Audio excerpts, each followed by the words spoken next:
करे और उसकी रक्षा करे। और यहोवा परमेश्वर ने आदम को यह आज्ञा दी, तू वाटिका के सब वृक्ष का फल बिना खटके खा सकते है, परंतु भले या बुरे के ज्ञान का वृक्ष है उसका फल तू कभी ना खाना, क्योंकि जिस दिन तू खाएगा उसका फल खाएगा उसी दिन तू अवश्य मर जाएगा। सब जन बोलेंगे हालेलुया। कहां से आई मौत? ये अदन की वाटिका से आई। कहां से पैदा हुआ ये हमारा विरोधी?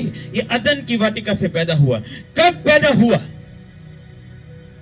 इसी उत्पत्ति की पुस्तक 3 उसकी 19 को जब हम पढ़ते हैं, वहां लिखा,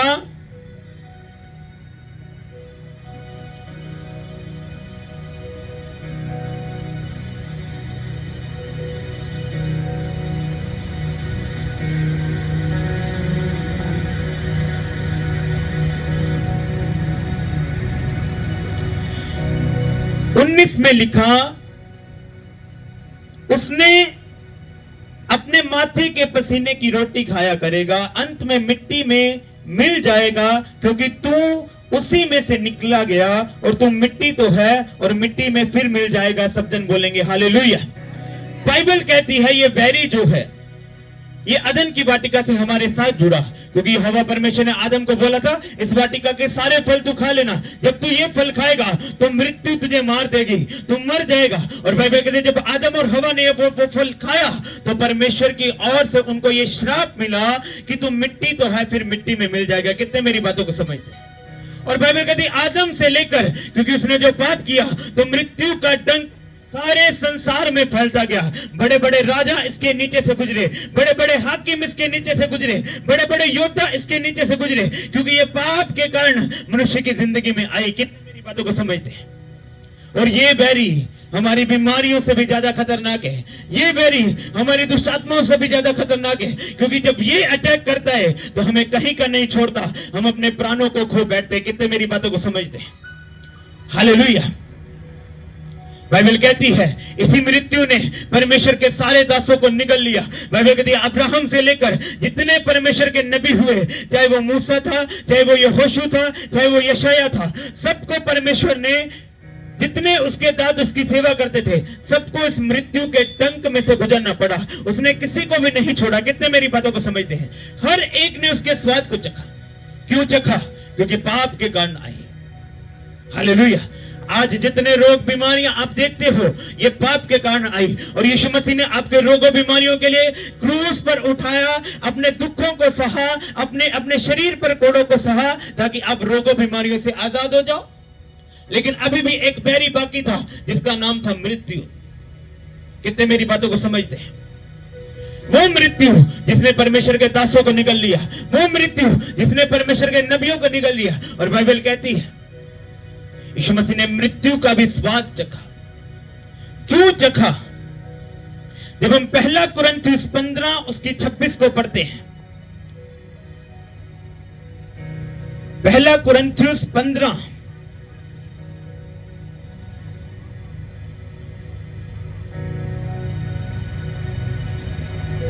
इस संसार में कोई ऐसा नहीं था जो मृत्यु पर जय पा सके। किसी का पैसा, किसी की बुद्धि उसे मृत्यु से नहीं बचा सकी। बाइबल कहती एक ही है जिसने मृत्यु पर जय पाई। जब हम 1 कुरिन्थियों 15 उसकी 26 को पढ़ते हैं तो वहां इस प्रकार लिखा, सबसे अंतिम बैरी जो है नष्ट किया जाएगा और वह है मृत्यु। क्या है सबसे अंतिम बैरी? मृत्यु। कहते वो नष्ट किया जाएगा। और इसी की 55 को जब हम पढ़ते हैं तो वहां इस प्रकार लिखा, जय ने मृत्यु को निगल लिया, हे मृत्यु तेरी जय कहां रही, हे मृत्यु तेरा डंक कहां रहा। मृत्यु का डंक पाप है और पाप का बल व्यवस्था है, परंतु परमेश्वर का धन्यवाद हो कि हमारे प्रभु यीशु मसीह के द्वारा हमें जयवंत करता। इसलिए मेरे प्रियो दृढ़ अटल रहो, प्रभु के काम में सदा बढ़ते जाओ, क्योंकि ये जानते हो कि तुम्हारा परिश्रम प्रभु में व्यर्थ नहीं है। सब जन जोर से बोलेंगे आमीन। बाइबल कहती है कोई उस पर फतेह नहीं पा पाया। परमेश्वर ने उस मृत्यु के डंक से आपको बचाने के लिए। बाइबल कहती है उसने मृत्यु के स्वाद को भी चखा। और बाइबल कहती है जब उसको क्रूस से उतार कर कब्र में रखा गया तो वहां मरियम मगदलेनी गई, वहां उसके चेले गए और जाकर देखते कि कब्र पर से पत्थर लुफका पड़ा है और देखते यीशु मसीह की कब्र खाली है, वहां कुछ भी नहीं है। और वो वहां पे रोने लगी, कहती लगता है कोई मेरे प्रभु को कर ले गया। उसी समय प्रभु प्रकट हुए और उसको बोला शांत हो जा, रोना बंद हो जा, क्योंकि मैंने तेरे अंतिम बैरी को भी फिनिश कर दिया यीशु मसीह नासरी के सामर्थ्य। कितने मेरी बातों को समझते हैं? हालेलुया। बाइबल कहती है क्रूस पर जो उसने कुर्बानी की वो आधी कुर्बानी थी। क्रूस पर जो उसने छुटकारा दिया वो आधा छुटकारा था, बाकी का छुटकारा उसने मुर्दों में से जी उठकर आपको दे दिया यीशु मसीह नासरी के सामर्थ्य नाम। बाइबल कहती है वो कहता मैं अल्फा और ओमेगा हूं, मैं आदि और अंत हूं। बाइबल कहती है जब लाजर मर गया तो वो उसकी कब्र पर उसकी बहनों के साथ गया और उसकी बहनों को कहता है इस पत्थर को दूर कर दो। कहती प्रभु उसमें से बदबू आते, 4 दिन का लाजर मर गया। उसने बोला पूर्ण उत्थान और जीवन में हूं। अब मैंने बोला था अगर तू मेरे ऊपर विश्वास करेगी तो तू मेरी महिमा को देखेगी। उन्होंने परमेश्वर की आवाज को सुना और कब्र में से पत्थर को हटाया और जैसे ही कब्र में से पत्थर हटा वो जी उठने की सामर्थ, वो पूर्ण उत्थान की सामर्थ जो आपके परमेश्वर में है, उसने लाजर को आवाज दी और 4 दिन का मुर्दा लाजर मुर्दों में से जी उठा यीशु मसीह नासरी के सामर्थ्य ना। कितने मेरी बातों को समझते हैं? हालेलुया।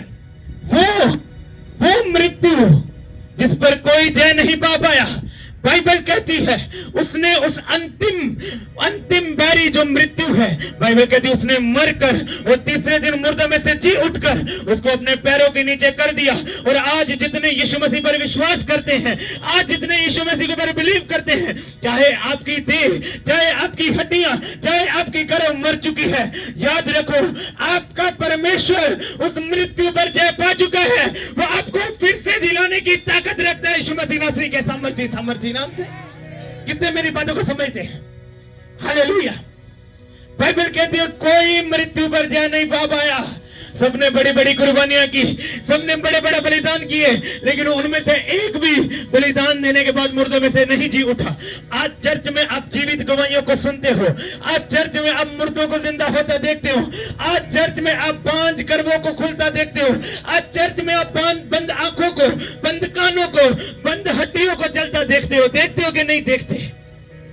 हालेलुया।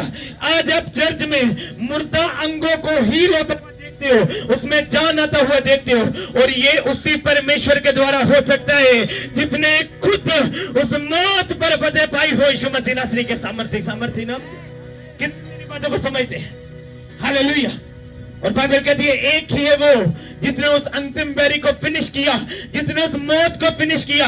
इसलिए आज जितने लोग, जितनी बांझ ले आती हैं, जिनको डॉक्टर जवाब दे देते हैं कि तेरे बच्चा नहीं होगा, मैंने अपनी आंखों से मैंने 60 65 50 साल की औरतों के बच्चे देखे यीशु मसीह नासरी के सामर्थ्य नाम। कितने मेरी बातों को समझते हैं? क्योंकि आप उस परमेश्वर की हजूरी में हो जिसने उस मृत्यु पर जिसने जय प्राप्त की है। मेरी बातों को कितने लोग समझते हैं? आप उस परमेश्वर को सेलिब्रेट कर रहे हो, उस परमेश्वर के जी उठने की सामर्थ्य को सेलिब्रेट कर रहे हो जिसने मृत्यु के डंक को फिनिश कर दिया और उसको अपने पैरों के नीचे कर दिया यीशु मसीह नासरी के सामर्थ्य नाम। कितने मेरी बातों को समझते हैं? हालेलुया। आज अगर आप निराशाओं में हो, आज अगर आप बीमारी में हो, आज अगर शैतान ने आपके अंगों को मार दिया है, तो याद रखो जिस तरह वो मुर्दों में से जी उठा आज के दिन मौत के ऊपर फतेह पाकर, वैसे ही आज आपके अंग, आपकी हड्डियां, आपकी आंखें, आपके कान वो जी उठने वाले यीशु मसीह नासरी के सामर्थ्य नाम से। अगर आमीन ऊंचा लंबा मैं आपसे बात करता हूं यीशु मसीह नासरी के सामर्थ्य। कितने मेरी बातों को समझते हैं? हालेलुया। उसने बोला क्यों रोती है, चुप हो जा, शांत हो जा। हालेलुया। क्योंकि यीशु मसीह ने अपने ऊपर सारा कुछ सहकर, जो आप सदा के लिए बीमारी में रोते थे, कर्जे में रोते थे, दुष्टात्माओं में रोते थे, उसने अपने ऊपर सारा कुछ सहकर उसने आपके रोने को आपकी खुशहाली में हंसी में बदल दिया यीशु मसीह नासरी के सामर्थ्य ना। कितने मेरी बातों को समझते हैं? हालेलुया। आज क्यों परमेश्वर बड़े बड़े काम कर पाता है? आज क्यों चर्च में ही लंगड़े अंधे गूंगे बहरे चंगे होते हैं? क्यों आज चर्च में बीमार शिफा पाते हैं? क्यों मुर्दों में जान आ जाती है? क्यों मुर्दा हड्डियों में जान आ जाती है? क्योंकि हमारा परमेश्वर मरा नहीं। हमारे परमेश्वर की कुर्बानी आधी कुर्बानी नहीं थी। हमारा परमेश्वर मरा तो सही, लेकिन फिर से तीसरे दिन मुर्दों में से जी उठा और हमें भी फिर से जिलाने की ताकत रखता है। हमारे अंगों को, हमारी हड्डियों को, हमारी आंखों को, कानों को, शरीर के हर एक पार्ट को जिलाने की सामर्थ्य रखता है। अगर आमीन ऊंचा लंबा तो वो आज आपको भी जिलाएगा यीशु मसीह नासरी के सामर्थ्य। कितने मेरी बातों को समझते हैं? हालेलुया। बाइबल कहती है जितने यीशु पे विश्वास करते हैं वो दूसरी मृत्यु को कभी नहीं देखने पाएंगे, क्योंकि इस प्रकार लिखा, ये जीसस जब मुर्दों में से जिलाए गए तो जीसस जब हेवन पे जाने वाले थे तो एक वायदा करके गए थे, मैं आऊंगा तुमको लेने के लिए। और जितने यीशु मसीह पे विश्वास करते हैं वो उनको लेने के लिए आता है, वो उनको लेने के लिए आएगा। क्योंकि एक समय आने वाला है, न्याय का समय, जब जब बुरे और भले का न्याय किया जाएगा। जो भले काम करते होंगे, जो यीशु मसीह पे विश्वास करते होंगे, जो धर्मी होंगे, जो उसकी जी उठने की सामर्थ्य में विश्वास करते होंगे, उसके लहू में से गुजरते होंगे, वो धर्मी ठहराए जाएंगे। और बाइबल कहती है जो यीशु के पर विश्वास नहीं करते, जो आज भी पाप में है उसको जानकर, जो आज भी गरीबी में उसको जानकर, जो आज भी अपने में विचार में फंसे उसको जानकर, बाइबल कहती है वो उसको दूसरी मृत्यु के हाथ में, वो उसको शैतान के हाथ में पकड़ा देगा, वो उसको अंधकार में डाल देगा। वहां ऐसी मृत्यु होगी जहां आप कभी नहीं, आप रोज मृत्यु के डंक को सहोगे। और बाइबल कहती है जितने उसके ऊपर विश्वास करते हैं वो उस नरक की आग में, वो उस नरक के डंक को, वो उस नरक की मौत को कभी भी देखने नहीं पाएंगे यीशु मसीह नासरी के सामर्थ्य नाम से। अगर आमीन ऊंचा लंबा मैं आपसे बात करता हूं यीशु मसीह नासरी के सामर्थ्य। कितने मेरी बातों को समझते हैं? हालेलुया। बीमारियां कर्जे तो उसने क्रूस पर खत्म कर दी, लेकिन एक अंतिम बैरी बाकी था, जो है मृत्यु, जो सबको निकलता जा रहा था। हालेलुया। बाइबल कहती है मरकर जब वो कब्र में गया और उस कब्र में से जी उठकर उसने उस अंतिम बैरी को भी फिनिश कर दिया यीशु मसीह नासरी के सामर्थ्य सब। कितने मेरी बातों को समझते हैं? हालेलुया। आज लोग कहते हैं ये लोग पैसा देकर अब लोगों को गवाहियां खड़ियां करते हैं, ये पैसा देकर लोगों को बोलते हैं चलना शुरू कर, ये पैसा देकर बोलते हैं ये मुर्दों में से जी उठा। मैं आपको बताना चाहता हूं अगर ऐसा इतना पैसा हमारे पास हो तो हम एक हॉल बनाकर अच्छा बनाकर बैठे हो, यहाँ पर अंदर एसी लगा हो, हम गर्मी में ना बैठे हो। कितने मेरी बातों को समझते हैं? यहाँ पैसे से नहीं, यहाँ यीशु के लहू से और यीशु के जी उठने की पावर के द्वारा बड़ी बड़ी गवाहियां खड़ी होती हैं यीशु मसीह नासरी के सामर्थ्य नाम। कितने मेरी बातों को समझते हैं? हालेलुया। मैंने आपको बताया, उसने बोला पर मैंने सारा कुछ पूरा कर दिया। हालेलुया। और जब वो हेवन पे जाने वाले थे, अब कब आती है जी उठने की सामर्थ्य हमारी जिंदगी में? कैसे आती है जी उठने की सामर्थ्य हमारी जिंदगी में? जब वो क्रूस पर से उतरा, कब्र पे रखा गया, कब्र में से जी उठा और बहुत से लोगों को दिखाई दिया। और बाइबल कहती है जब वो स्वर्ग पे जाने वाला था, 500 से अधिक लोग उसे देख रहे थे, तब उसने उनको एक हुक्म दिया, जाओ सुसमाचार सुनाओ, लोगों को मेरी आज्ञाओं को मानना सिखाओ और उनको पिता पुत्र पवित्र आत्मा के नाम से बपतिस्मा दो। और इनमें से सबसे महत्वपूर्ण बात यह थी कैसे जीतने की सामर्थ्य आपकी जिंदगी में आ सकती है।